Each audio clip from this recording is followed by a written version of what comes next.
Hello class, this is chapter 4 in building construction for the fire service. In this chapter we're going to be discussing building and fire codes.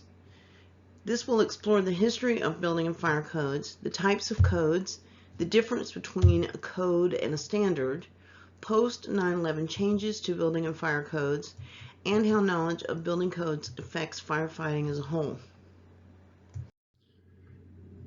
The objectives we're going to cover in this chapter are to explain the history and basis for building and fire codes, explain the differences between fire and building codes, identify other construction codes and standards that have an impact on the fire service. We will also identify important fire protection features of building and fire codes, and identify construction-related provisions of fire codes.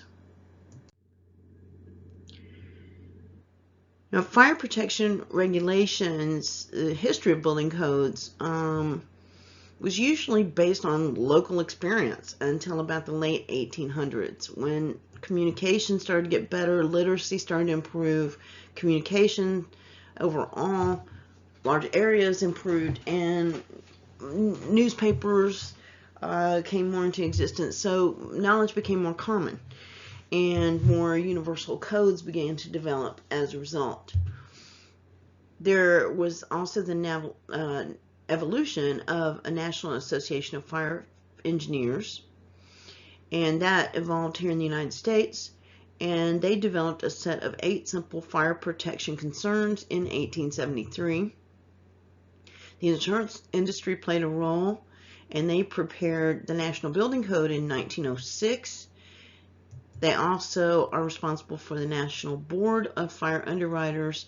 The National Fire Protection Association was born, the NFPA, and developed a National Electric Code in 1897. There are different types of codes. The first one we're going to talk about are model codes. These are complete regulatory documents that can be adopted by cities and states as they are written. Early model codes were developed regionally. The National Building Code was used in the North and Midwest. The Uniform Building Code was used in the West and Southwest, whereas the Standard Building Code was used in the Southeast. Model codes were consolidated into one in 1994, which became the International Code Council, or ICC's International Building Code. Part of that was because, again, as technology, communication, and the transience of people improved, technologies came with them. We began to recognize the need for more universal types of construction to allow for less expensive and more universal insurance underwriting, better universal standards for firefighting protection, etc. So all of those codes that used to be local, then started to become more national, then became more regional, then finally merged into national ICC, International Building Code, which was adopted in 1994. And this also affects our participation in the global market as well, because that way we encourage trade and, of course, building development between the United States and our European allies, for example. Just one example. Then there are legacy codes. These are older, regionally adopted codes. They're no longer produced, but they do still exist. For instance, a piece of trivia, the wrought iron work in London is all painted black.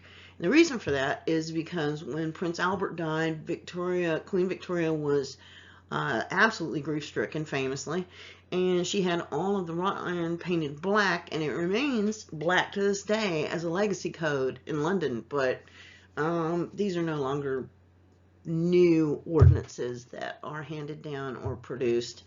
So it's just one trivial example, but you know, there are such things that used to exist. Now, talking about fire codes and standards, these are building codes that regulate the construction of a building. They are not applied retroactively. In other words, if the building codes and standards have improved and you're running a business out of a building that's 25 years old, the new standards are not applied retroactively. Now, your insurance company may require you to bring some things up to code, but they don't just walk in and say, hey, you got to shut your business down and redo your entire building. So that's kind of how that works. The fire codes and standards are usually updated about every 3 years and rely on standards for detailed regulations for installations of building systems, including fire protection systems. Fire codes regulate the use of a building after it is built. This applies to structures and conditions within the structures, and are thus usually updated every 3 years. Now, there are also test standards. These are referenced by building codes. One is the ASTM E-119, which is the standard test method for fire tests of building construction and materials. ASTM E-84 is the standard test method for surface burning characteristics of building materials. The reason these exist is to allow for testing the results to be published of testing under fire condition, these different types of materials, how they respond when they fail, what they can be combined with that cause more catastrophic failure or less catastrophic failure, etc. So that's where these standards emerge from. The testing, experimentation are done, and then the standards are published.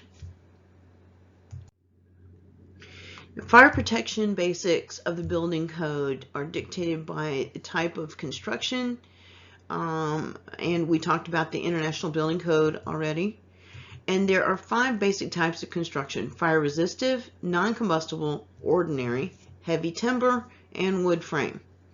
And then there are 5 classes. Type 1 is fire resistant. Each of those is divided into 5 classes. Type 1 is fire resistive, Type 2 non-combustible, Type 3 is ordinary, Type 4 heavy timber, and Type 5 wood frame.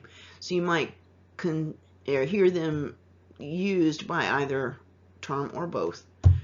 There are subsequent category letters for each of the 5 classes. It would behoove you to pull those out and review them. The NFPA 5000 uses the same general number designations for types of construction as well as the International Building Code. It uses 3-digit numbering scheme to designate the subcategories, and it also, there exist hybrid buildings. Now, these do not fit entirely within one classification. They are usually classified by the least type of construction present. So if you've got a building that's partially made, let's say it's like partially built into the earth, for instance, those are becoming very popular, but the front part of it has wood framing, well, it's going to be classified by its least type of construction, and that's obviously the most fire danger. So it's going to be classified as type 5, for example. Now here is a table 4-2 that you definitely need to become familiar with. This is the NFPA 5000 code source we just referenced, and it also has the International Building Code and the subcategories on it. So you need to read this table and become very familiar with it. Probably something handy to carry around with you for a while till you really commit it to memory. Now, there are different occupancy classifications. Building codes are more restrictive on institutional and hazardous material uses naturally because there tend to be a concentration of dangerous amounts of materials and or people, depending whether it's institutional or hazardous. Occupancy classification relates hazards to specific regulations. The International Building Code occupancy types, the full page is a list is on page 96 of your text, are A1 through A4. Then you have B and E, F1 and F2, and H1 through H5. Please go to page 96 in your text and review these. Now, NFPA 5000 occupancy type, this has its full list on pages 96 and 97 of your text. And these are a little more commonly used, but they go by assembly occupancy, business occupancy, board and care occupancy, daycare occupancy, detention and correctional occupancy, and educational occupancy. Again, review these, pages 96 and 97 of your text. Then healthcare occupancy, furthering with occupancy types, you have healthcare occupancy, high hazard contents, industrial occupancy, mercantile occupancy, residential occupancy, and storage occupancy. And why do all these different occupancies exist? Well, think about it. If you've got a mercantile occupancy, what is it going to be full of? Mostly clothing, but I mean it could have other dry goods, but it's going to be mostly dry goods or mostly clothing, and that's a lot of fuel load. A residential occupancy, you're going to obviously have people living there. These are their homes. High hazard content, you've got chemicals or who knows what. So each of these are divided by occupancy type, so you have a better idea of what to anticipate when you roll up to a scene. But you need to know which of these exist in your response area. Absolutely. Now, building codes regulate the size and height of structures based on construction classification and occupancy type. And also, you can hear of things like height moratoriums. Like, for instance, in Reno, Nevada, because of the beautiful Sierra Nevadas that are right there on the edge of town and mountains all the way around, none of the buildings can exceed a certain height because it obscures the natural beauty of the high mountain valley. So there's a height moratorium. But sometimes it's because of firefighting capability limitations, access limitations. There are a lot of roads, hydrant or water access limitations. So there can be a lot of things that limit area and height. And that's why the building codes will regulate the size and height of buildings. Now, modifications can be made to the height and area ratios, and allowable area and heights in Table 4-3 of your book have been criticized for being overly generous. The values in the tables have increased over the years without much input from the fire service, and that is the pressure of investors putting more pressure on bottom line return than hearing from firefighters whose job it is to protect all of that property and, of course, the lives and souls contained therein and around. So that is kind of where that controversy comes from. This is Table 4-3, and obviously it's far too complex for me to take the time to explain here, but this is it. You definitely need to read it and appreciate how the values have changed over the years and some of the inherent danger that can place firefighters in. This is the remainder of Table 4-3. So you can see it's quite large. And this is the third portion of it. Please, again, take the time to review it carefully. If you don't understand it, go to your instructor and ask for clarification so you know how to read it correctly. Now, there are special hazards. Atria structures or atrium. You've heard, people saying, well, I'll meet you in the atrium. An atrium, or the plural is atria. Atria structures are a large open space within a structure that connects two or more floors, and these exist a lot in high rises and are a concern. You need to make sure that you see the specific occupancy-related construction hazards chapter of this text for a list of specific hazards, and we will go over those in a future chapter as well. I believe it's chapter 14, but we will go over it in a future chapter as well. Now, egress are requirements set by building and fire codes, and the components of egress are that the exit access is the actual path from any point in a building to a fire-related stairwell or straight outdoors and this often includes a fire-rated corridor. The exit is the rated stairwell or exit passageway, which is essentially a higher rated corridor that connects a stairwell to the exterior of a building when the stairwell is not located on an exterior wall and the opening or door is straight to the outside. The exit discharge is simply from the exterior door to a public way, which is a street, public sidewalk, etc. Like, for instance, in the movie theater, 9 times out of 10, if you would go out the fire door, which you do when you leave the movies, you go out the fire door, or out the exit door, and you, boom, you're right in the parking lot. That's an example of exit discharge. The occupant load is the number of people that the code anticipates that can occupy a space given the occupancy type. Space is measured in square feet per person. Continuing with egress, there can be a number of exit paths and doors. All rooms must have at least one code-compliant means of egress. As the occupant load increases, the number of doors and paths must be increased as well. They must provide for a safe path of travel. The corridors must be rated. The doors must be rated. The corridor doors must be rated. The stairwells must be rated. And there must be limitations on travel distance to a fire exit or a stairwell. Generally, that maximum is 200 feet. A horizontal exit is a 2-hour fire-rated wall, typically running from an exterior wall to an exterior wall on an individual floor of a building. Door hardware is strictly regulated, and therefore the type, number, and location of locking devices, if they have any at all, are limited. It depends on where and how the door is situated. Panic hardware is characterized by a bar that opens the door with a simple push to avoid a pileup behind the door. Egress doors cannot be locked, and panic hardware cannot be compromised. It is absolutely against the law, and any offenders will be prosecuted. Sleeping rooms in our occupancies must be rated for fire code, meaning that exterior emergency escape and rescue windows are required.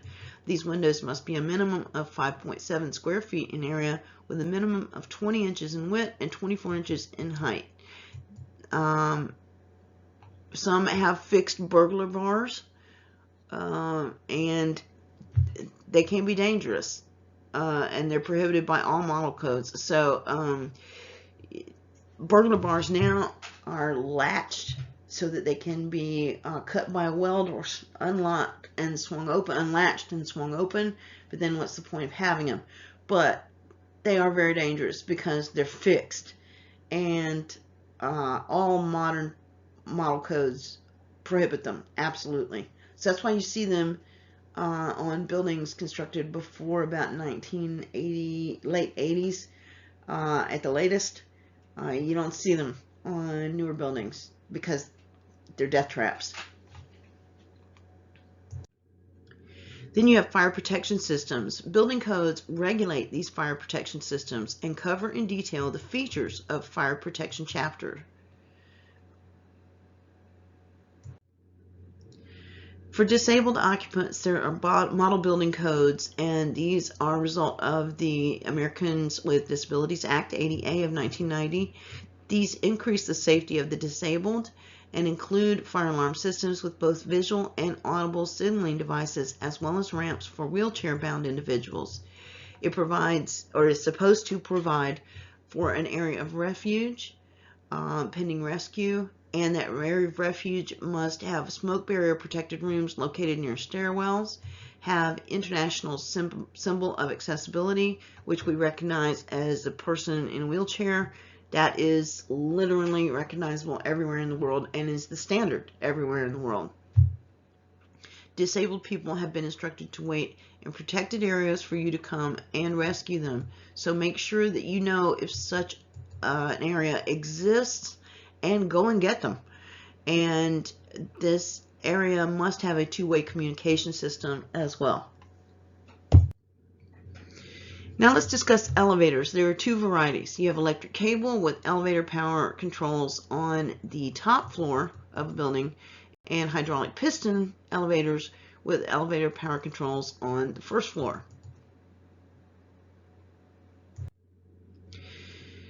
Now, involving elevators, there's fire condition two-phase operation. In a phase one operation, elevators are recalled usually to the first floor lobby of the building by most often the activation of a smoke detector located in an elevator lobby on one of the upper floors.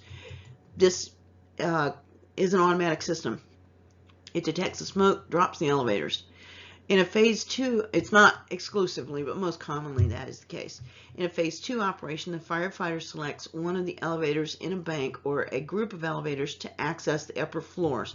That's where you see the fire key accessibility port on the panel of an elevator, on the operating panel of an elevator. Some post 9/11 changes to elevators include occupant evacuation elevators. These are special elevators intended for self-evacuation of occupants in office buildings more than 420 feet in height. Fire service access elevators are specifically designed for firefighter use only and are found in new buildings more than 120 feet in height. That's only a 12-story building, so this is really excellent. Common features are smoke barrier enclosed lobbies with direct access to fire-rated stairwell from lobby, specially protected wiring and cables, elevator system monitoring in the fire command center, standby power for elevators, and occupant evacuation elevator features include illuminated signs to indicate if the elevator is safe to use, special protection against water penetration, two-way communication systems, and they can be recalled from the fire command center. So if evacuees are in it and can't get it to operate, it can be potentially recalled from the fire command center. So these are all very good changes indeed. Now, continuing with elevators, fire service access elevator features include aluminum hoistways with a minimum 150 square foot lobby. Class 1 hose outlets in the lobby adjacent fire-rated stairwell are also present. And then the elevator door restrictors are metal bars used to prevent the occupants of an elevator stuck between floors from opening the car and shaft doors and falling down the elevator shaft. Elevator keys typically do not bypass these restrictors. Know how to open each type of restrictor found in your area.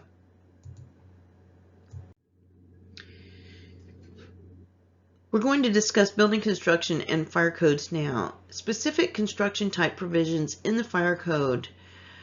One example is the inclusion of fire apparatus access roads.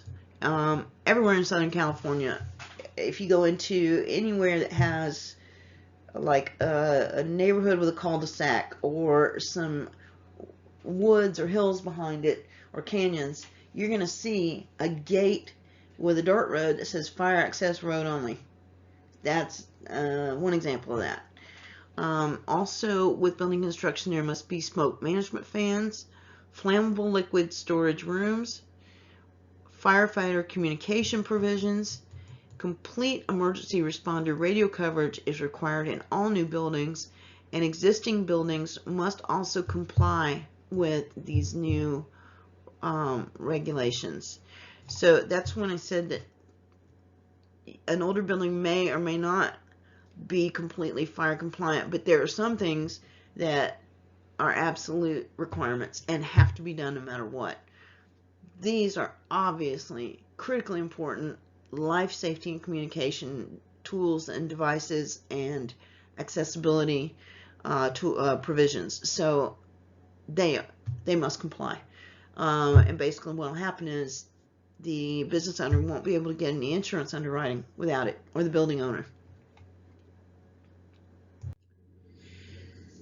Now, with code implications, there is a code development process, and it's usually developed in relationships with local code officials. Firefighters participate in the process both locally and nationally because your safety and the safety of everyone ultimately depends on this process. Now let's summarize everything we reviewed in this chapter. There have been fires and subsequent fire protection regulations almost as long as there have been towns and cities in the United States, and we talked about how they evolved from local to regional to national and then international, which is all a very good thing. In addition to building codes, the International Code Council, ICC, and NFPA prepare fire codes. The difference between a building code and a fire code is fairly straightforward. Building codes regulate the construction of a building, whereas fire codes regulate the use of a building after it is built. While much of the fire code deals with ongoing maintenance, a building code mandated fire-resistive assemblies and fire protection systems, some specific construction type provisions are included as well. For firefighters, it is important to establish a close relationship with local code officials, as we just discussed, and firefighters are always encouraged to participate in the code development process at both the local and national levels, because sometimes there's a problem that is persistently a local problem, like is potentially persistently a local problem all over the nation. It's just that no one's ever put two and two together. And when you have these national conventions of discussions about codes, it can bring to new light a problem that people thought was just like strictly a local quirk, and turns out to be actually a national problem that needs to be addressed before it becomes an out of control problem, etc. So all the things we discussed in this chapter, even though it's relatively short, are very important. Please make sure to read those tables and summaries that I reviewed in this slide presentation. And there is a lot of complexity involved in some of them. If you have any further questions, as always, please feel free to contact your instructor. Thank you very much for your time and attention, and we will see you when we meet to discuss Chapter 5.